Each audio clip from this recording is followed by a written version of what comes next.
Assalamualaikum warahmatullahi wabarakatuh. Perkenalkan, saya Muhammad Milki dari Program Studi Pendidikan Teknik Mesin Angkatan 2019, Fakultas Keguruan dan Ilmu Pendidikan Universitas Sriwijaya. Baiklah teman-teman, pada video pembelajaran kali ini saya akan membahas tentang pahat bubut. Di mana tujuan dari video pembelajaran kali ini sebagai tugas akhir dari mata kuliah praktik permesinan, dan diharapkan setelah teman-teman menonton video pembelajaran ini, teman-teman dapat memahami apa itu pahat bubut, jenis-jenisnya, materialnya, dan juga sifat pada pahat bubut. Dan dimana dalam video pembelajaran kali ini saya akan membahas 6 poin. Yang pertama ada definisi pahat bubut, yang kedua ada geometri pahat bubut, yang ketiga ada material pahat bubut, yang keempat sifat pahat bubut, yang kelima jenis-jenis pahat bubut, dan yang keenam kerusakan pada pahat bubut. Baiklah, langsung saja teman-teman, kita masuk ke materi pertama, yaitu definisi pahat bubut. Definisi pahat bubut. Pahat bubut merupakan alat potong yang digunakan untuk menyayat benda kerja dalam proses pembubutan pada mesin bubut. Pahat bubut ini dipasang pada rumah pahat atau tool post pada mesin bubut, yang mana prinsip kerja utama mesin bubut adalah benda kerja yang berputar, sedangkan pahat bubut disentuhkan melalui eretan. Karena adanya sudut potong dan kekerasan pahat yang lebih keras dari benda kerja, maka akan terjadi penyayatan pada benda kerja. Baiklah, materi selanjutnya yaitu geometri pahat bubut. Geometri pahat bubut. Nama-nama geometri yang terdapat pada pahat bubut meliputi: yang pertama ada sudut potong samping atau side cutting edge angle. Bisa kita lihat bersama pada gambarnya yang berada di bawah kuning tersebut. Yang selanjutnya ada sudut potong depan atau front cutting edge angle. Yang selanjutnya ada sudut tatal atau right angle. Yang selanjutnya ada sudut bebas sisi atau side clearance angle. Dan yang terakhir ada sudut bebas depan atau front clearance angle. Baiklah, untuk materi selanjutnya, material pahat bubut. Material pada pahat bubut. Yang pertama ada baja karbon tinggi. Baja ini mempunyai unsur karbon 0,5% sampai 1,5%. Yang dimana alat potong ini yang berbahan baja karbon tinggi ini biasanya digunakan untuk menyayat benda kerja yang lunak. Selanjutnya ada baja kecepatan tinggi atau OSS, yang mana baja ini mengandung karbon, kromium, vanadium, dan molybdenum. Selanjutnya yang ketiga ada paduan cor bukan besi, yang dimana bahan ini mengandung wolfram 12-15%, kobalt 40-50%, krom 15-35%, ditambah karbon 1-4%. Yang selanjutnya ada karbid. Pahat bubut karbid ini mengandung wolfram, karbid, dan kobalt, yang mana persentasenya itu berkisar 94% wolfram dan karbid, 6%-nya kobalt. Pahat ini cocok untuk membubut besi cor. Nah, selanjutnya ada intan, yang dimana digunakan untuk finishing pada mesin-mesin khusus, dan intan ini tahan sampai suhu 900 derajat Celcius. Selanjutnya ada keramik, yang mana pahat bubut keramik ini bahannya dicampur dengan serbuk aluminium oxide, titanium, magnesium, dan krom dengan pengikat keramik. Bahan ini mempunyai kekuatan tekanan tinggi tetapi agak rapuh. Yang selanjutnya ada sifat pahat bubut. Sifat pahat bubut yang pertama ada ulet, yang mana yang dimaksud ulet ini alat potong tidak mudah patah terhadap beban kejut atau getaran ya. Yang kedua ada keras, yang mana yang dimaksud keras ini pahat bubut atau alat potong dapat menyayat benda kerja, yang mana sifatnya itu harus lebih keras dari benda kerja tersebut. Yang ketiga ada tahan aus, yang dimana yang dimaksud di sini tahan aus agar alat potong tersebut berumur panjang, tidak cepat rusak.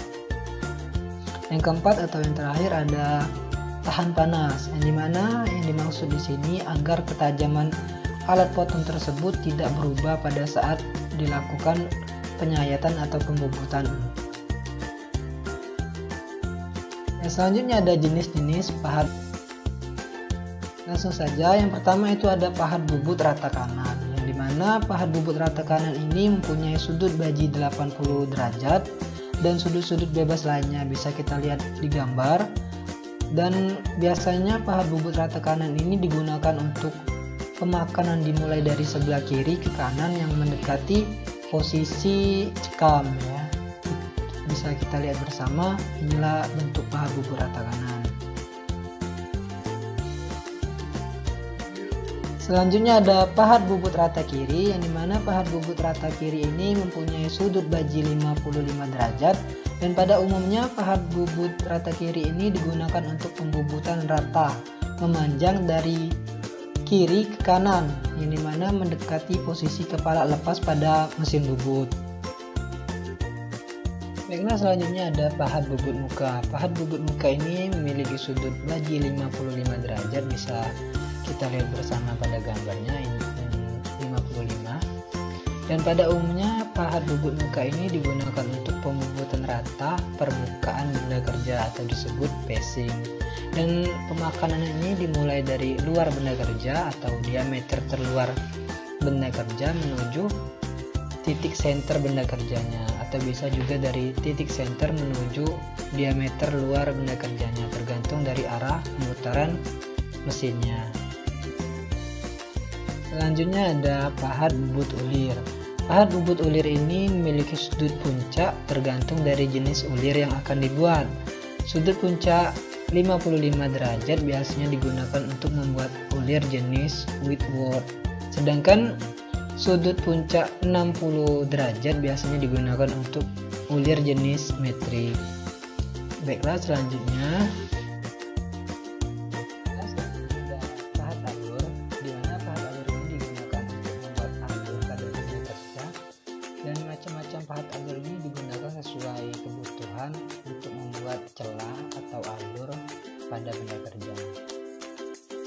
Selain pahat bubut luar, ada juga pahat bubut dalam, dan kali ini akan kita bahas pahat bubut dalam. Dan seperti kita lihat pada gambar di samping, pahat bubut dalam ini sering digunakan untuk memperbesar lubang pada benda kerja yang sudah dibor. Dan pahat bubut dalam ini ada juga beberapa macam, seperti ada pahat untuk potongnya, ada juga pahat alur dan juga pahat ulir. Dan pahat bubut ini terdiri dari tangkai dan juga mata potongnya ya. Selanjutnya pahat potong. Pahat potong ini adalah pahat yang digunakan untuk memotong benda kerja, dan pahat ini sama seperti pahat bubut dalam tadi, memiliki tangkai dan juga mata potongnya. Selanjutnya ada pahat bentuk. Pahat bentuk ini digunakan untuk membentuk permukaan benda kerja atau profil benda kerja, dan pahat bentuk ini dapat diasah sesuai keinginan yang kita ingin buat ya. Dan ini yang dapat kita lihat di samping ini merupakan contoh pahat bentuk berbentuk radius. Baik. Selanjutnya ada kartel. Kartel ini berfungsi untuk membuat alur-alur kecil pada permukaan benda kerja agar tidak licin, yang biasanya terdapat pada batang-batang penarik atau batang pemutar yang untuk pegangan tangan ya. Hasil kartel ini biasanya belak ketupat dan tergantung jenis kartel yang kita gunakan. Baiklah, selanjutnya kita akan membahas jenis-jenis pahat bubut berdasarkan material pembentuknya. Kalau yang tadi berdasarkan geometrinya, sekarang berdasarkan material pembentuknya. Yang pertama ada pahat high speed steel atau sering disebut HSS. Pahat ini merupakan perkakas yang tahan terhadap kerja tinggi dan juga temperatur yang tinggi, yang mana pahat HSS ini memiliki sifat tahan softening, tahan abrasi, dan tahan breaking. HSS ini merupakan peralatan yang unsur karbonnya cukup tinggi. Selanjutnya ada pahat karbida atau pahat HCS. Pahat karbida ini berasal dari campuran antara karbida dan juga kobalt, yang dimana pahat karbida ini mendapat kekerasan dari biji-bijian tungsten dan ketangguhannya ini berasal dari aksi pengikat dari logam tersebut, yang dimana kekerasan pahat HCS ini bisa mencapai 90 HRC. Baiklah, selanjutnya ada pahat baja. Pahat baja merupakan pahat dengan unsur karbon yang tinggi antara 0,7% sampai 1,4%, dengan presentasi unsur lainnya yang lebih rendah antara 2%. Dan pahat baja ini mempunyai kekerasan permukaan yang cukup tinggi, dan pahat baja ini biasanya digunakan untuk kecepatan potong rendah sekitar 10 meter per menit, dan karena sifatnya yang martensit yang melunak pada temperatur sekitar 250 derajat. Yang selanjutnya pahat paduan Cor non-ferro. Sifat paduan Cor non-ferro adalah di antara HSS dan karbida, dan digunakan dalam hal khusus di antara pilihan di mana karbida yang terlalu rapuh dan HSS yang mempunyai hot hardness dan wear resistance yang terlalu rendah. Jadi pahat paduan non-ferro ini menjadi pilihan.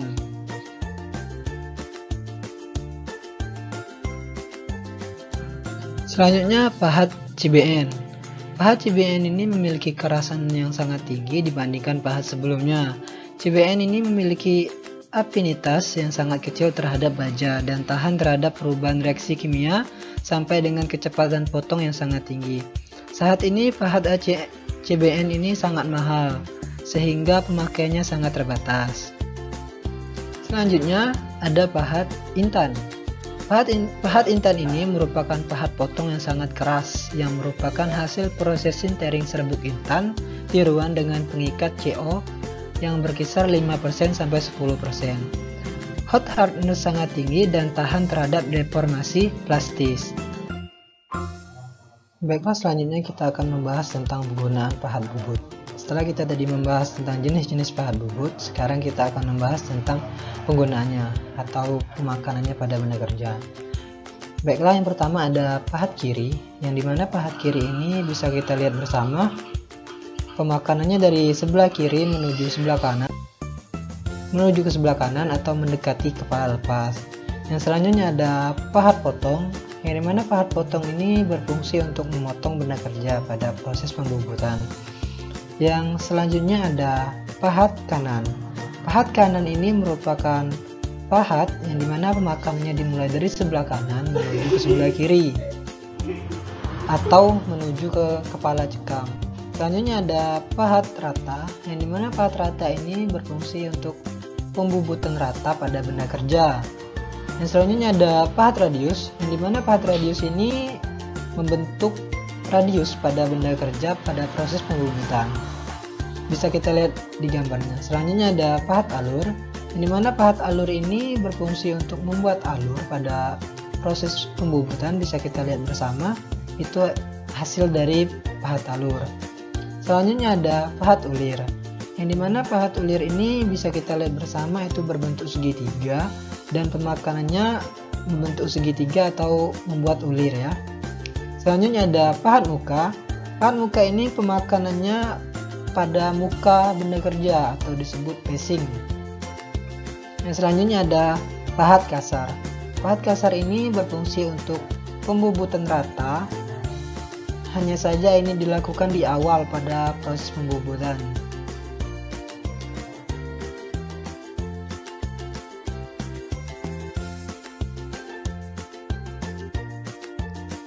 Penggunaan pahat ISO bisa kita lihat di gambar bersama. Yang pertama ada pahat ISO 1. Pahat ISO 1 ini digunakan untuk proses pembubutan memanjang dengan hasil sudut bidangnya right angle sebesar 75 derajat. Dan pada umumnya pahat jenis ini digunakan untuk membubut pengasaran yang hasil sudut bidangnya tidak memerlukan sudut siku. Yang selanjutnya ada pahat ISO 2, bisa kita lihat di gambar.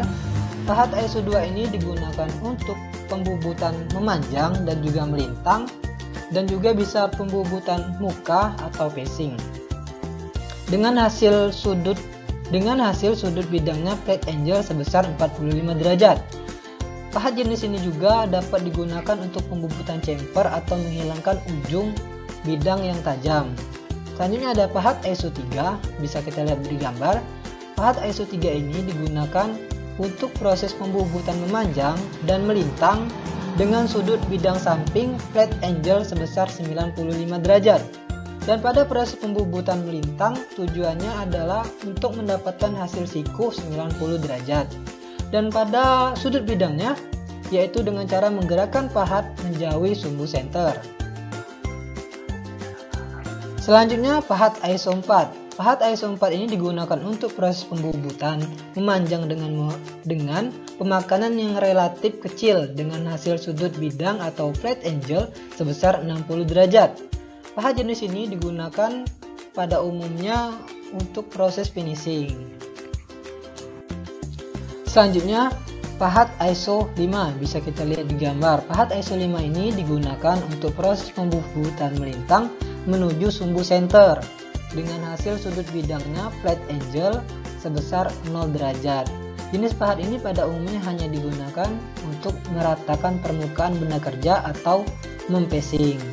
Selanjutnya pahat ISO 6. Pahat ISO 6 ini digunakan untuk proses pembubutan memanjang dengan hasil sudut bidangnya atau flat angle sebesar 90 derajat. Selanjutnya pahat ISO 6. Pahat ISO 6 ini digunakan untuk proses pembubutan memanjang dengan hasil sudut bidangnya atau flat angle sebesar 90 derajat. Sehingga pada proses pembubutannya bertingkat berselisih diameternya. Selanjutnya ada pahat ISO 7.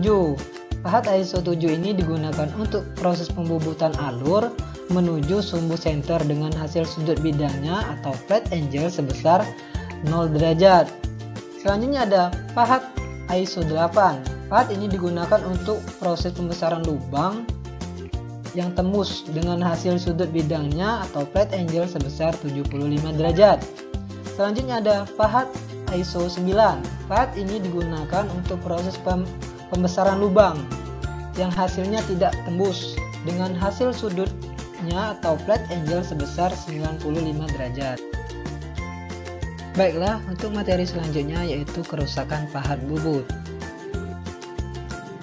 Kerusakan pahat bubut yang pertama ada radius pada ujungnya, yang dimana kerusakan radius pada ujungnya ini disebabkan karena pemakaian yang sudah melebihi ambang batas tool life atau umur pahat, yang dimana umur pahat ini tergantung penggunaan pit, cutting speed, dan material benda kerja. Dan selanjutnya ada kehausan pada bidang garuk, yang dimana disebabkan karena panas yang berlebihan atau overheating yang terjadi karena pemakaian speed yang terlalu tinggi dan pendingin yang tidak normal. Baiklah, yang selanjutnya build up cutting edges, dimana disebabkan karena lelehan material yang menjadi dingin dan mengeras pada ujung pahat sehingga geometri dan center pahat berubah. Yang selanjutnya keretakan pada tip karbit, yang dimana disebabkan karena overheating atau panas yang berlebihan dengan pendinginan yang tidak normal. Hal ini juga bisa disebabkan karena bagian bawah tip karbit tidak menumpu dengan sempurna. Yang selanjutnya ada tip karbit pecah. Ini disebabkan karena tip karbit tidak bisa menahan beban kejut. Selain itu juga karena depth of cut terlalu besar, pit dan CS yang terlalu berlebihan. Yang selanjutnya ada tip karbit lepas. Disebabkan karena brazing yang tidak baik, selain itu juga karena pembebanan yang berlebihan sehingga mengakibatkan sistem pengikat pada tip karbit menjadi lepas. Baiklah teman-teman, itu tadi video pembelajaran dari saya. Semoga dapat bermanfaat dan dapat diterapkan dalam kehidupan sehari-hari dan juga dalam praktik nantinya. Mohon maaf bila ada kata salah. Saya Ari. Wassalamualaikum warahmatullahi wabarakatuh.